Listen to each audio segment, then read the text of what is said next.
آپ کے لیے بہت دعائیں، اور میرا سوال یہ ہے آپ سے کہ آپ نے تو ایز اے لیڈر اس قوم کو جگانے کا، شعور دینے کا جو آپ کا ایک مشن تھا پچھلے 26-27 سال سے، جو آپ کی سٹرگل تھی، میرے حساب سے آپ نے اپنے حصے کا کام کر دیا ہوا ہے۔ اب میں as a being a nation یہ سوچتی ہوں کہ آپ کو ہم قوم میں کیا کمی لگتی ہے کہ ہم کس چیز کا انتظار کر رہے ہیں کہ اس اسٹیبلشمنٹ کے فیصلوں کا، کہ جس نے 75 سال سے صرف ایک ادارے کو مضبوط کیا ہے، اس عدلیہ کا جس کا اس دنیا میں 140 میں سے 130 نمبر پہ ہے، یا یہ میڈیا کا جو حق اور سچ کو، مطلب اگر اس کی تجوریاں بھر دی جائیں تو یہ حق اور سچ کے ساتھ کھڑا ہونا چھوڑ دیتا ہے، یا ان پولیٹیشنز کا جنہوں نے کہ 40-45 سالوں سے صرف لوٹ مار کی اور اس قوم کو آج بھی بنیادی ضروریات سے محروم رکھا ہوا ہے۔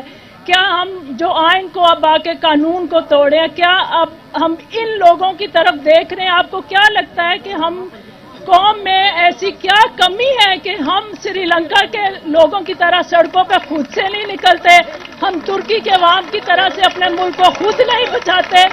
ہم میں ایسی کیا کمی ہے کہ ہم آپ کی کال کا انتظار کرتے ہیں؟ ہم دیکھتے ہیں کہ آپ نے ہمیں پلیٹ میں رکھ کر آزادی دینی ہے یا بدلا ہوا نظام دینا ہے، تو پھر یہ ملک بدلے گا۔ ہم کیوں نہیں خود نکلتے گھروں سے؟ ہم آپ کی کال کا انتظار کیوں کرتے ہیں؟ آپ صرف مجھے یہ بتائیں کہ ہم قوم میں کیا کمی ہے، اس قوم میں کیا کمی ہے؟ آپ کو اس 26-27 سالوں میں کیا لگا کہ اس قوم میں ابھی کیا کمی ہے؟ ہماری تربیت میں، آپ کے اس مشن میں بھی کیا کمی رہ گئی ہے؟ Thank you. دیکھیں جی، میں آپ کو پہلے تو بتاؤں کہ سب چیز کا حل ایک ہی ہے۔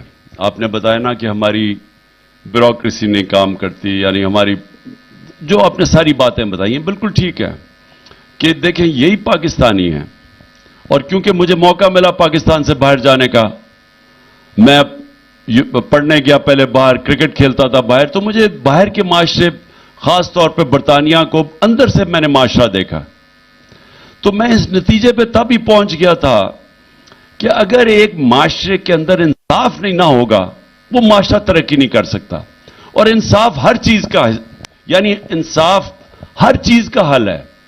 میرٹ کیا ہے؟ میرٹ انصاف ہے، یعنی آپ نے کسی کو جو عہدہ اس کو جو وہ ڈیزرو کرتا ہے، یعنی اگر میں امتحان میں سب سے ٹاپ آ گیا تو مجھے عہدہ ملنا چاہیے، مثلا جو وہ ریکوائرمنٹ ہے، جو وہ کوالیفیکیشن چاہیے، لیکن عہدہ کسی اور کو مل جاتا ہے، ادھر سے تباہ ہوتا ہے وہ ملک۔ آپ مجھے یہ بتائیں کہ کرکٹ ٹیم، اگر کرکٹ ٹیم کے اندر سفارشی آپ ڈال دیں گے وہ ٹیم جیتے گی نہیں، دنیا کا مقابلہ کیسے کرے گی؟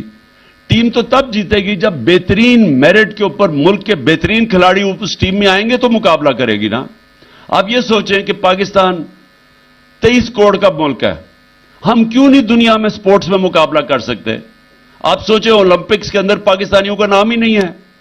23 کروڑ کا ملک، وہاں 50-50 60-60 لاکھ کے ملک ہیں جدھر زیادہ گولڈ میڈل جیت جاتے ہیں، اور ہم 23 کروڑ کے لوگ گولڈ میڈل نہیں جیتے، کیونکہ ہمارا جو سارا سسٹم ہے وہ جو، اگر آپ اپنا سپورٹ دیکھیں جو پاکستان بنا ہوا ہے، جو یعنی اولمپکس کے اندر ہماری ڈیلیگیشن جاتی ہے، کھلاڑی کوئی نہیں ہوتا، وہ سارے بڑے بڑے وہ پھول لگا کے اور وہ سارے چلے جاتے ہیں اور عیاشی کر کے آ جاتے ہیں، کیونکہ وہاں جب میرٹ ہی نہیں ہے، جب ایک سسٹم کے اندر میرٹ نہیں ہے، وہ دنیا کا مقابلہ نہیں کر سکتا۔ سو سب سے بڑی میرٹ آتی کیسے؟ انصاف سے۔ جب آپ ایک ملک کے اندر انصاف کا نظام لے آتے ہیں، اس کا دوسرا فائدہ میرٹ ہوتا ہے۔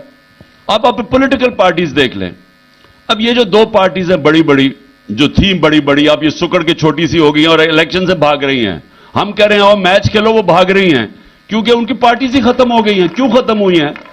ختم اس لیے ہوئی ہیں کہ ان کے سوائے خاندان کے اور کوئی پارٹی میں اوپر ہی نہیں آ سکتا۔ اب مجھے یہ بتائیں کہ چودھری نثار کا اور مریم نواز کا کیا مقابلہ ہوگا؟ وہ 40 سال سے پالیٹکس کر رہا ہے، اس کو نہیں، اور اپنی بیٹی کو اس نے لا کے بٹھا دیا۔ تو جب ادھر دوسری طرف دیکھ لیں کہ ادھر اعتزاز احسن اور بلاول بھٹو کا کیا مقابلہ ہو سکتا ہے؟ اعتزاز احسن ایک وہ پالیٹیشین، وہ ایک ذہن،